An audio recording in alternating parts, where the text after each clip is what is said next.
আমি এখন বিকেলে চলে এলাম প্যান্ডেলের সামনে। দেখতে পাচ্ছ প্যান্ডেলটা এখন রেডি করা হচ্ছে, অনেক কাজ বাকি আছে।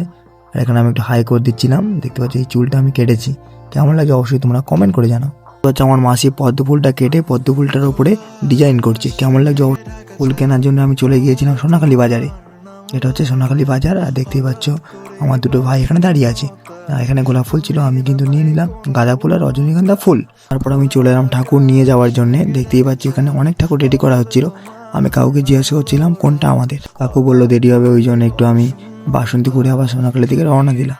খবর কাগজ দিয়ে মুখ ঢাকা অবস্থায় ঠাকুরটা আমি হাতে পেয়ে গেলাম। ওর বাড়ি আসতে আমি আগে ছুটে গেলাম প্যান্ডেলের দিকে। দেখতে পাচ্ছি আমার প্যান্ডেলটা রেডি হয়ে গেছে। এটা হচ্ছে পদ্মফুল প্যান্ডেল। তোমরা দেখতে পাচ্ছ পদ্মফুল দিয়ে পুরো ভর্তি। অন্ধকার ছিল বলে আমার একটা ভাই এখানে তার নিয়ে উপরে উঠে গেল। আর এখানে তার ছিল, ফাইনালি অনেক কষ্ট করার পরে তার লাগানো হয়ে গেল। আর এটা হচ্ছে ফাইনাল লুক। কেমন লাগছে অবশ্যই তোমরা কমেন্ট করো। চারিদিকে শুধু লাইট আমরা লাগিয়েছি। আর দেখতে পাচ্ছ আমার শস্য বাগান, আর তার সামনে আছে এই পুজো মণ্ডপ। কেমন লাগছে তোমরা বলো। এটাও আমি নাম দিয়েছি পদ্ম ফুলের প্যান্ডেল। পরে আমি গেটটা লাগিয়ে লাইট অফ করে বাড়ির দিকে রওনা দেবো বলে পাওয়ার ব্যাংকটা হাতে নিয়ে নিলাম। লাইক করো, টাটা।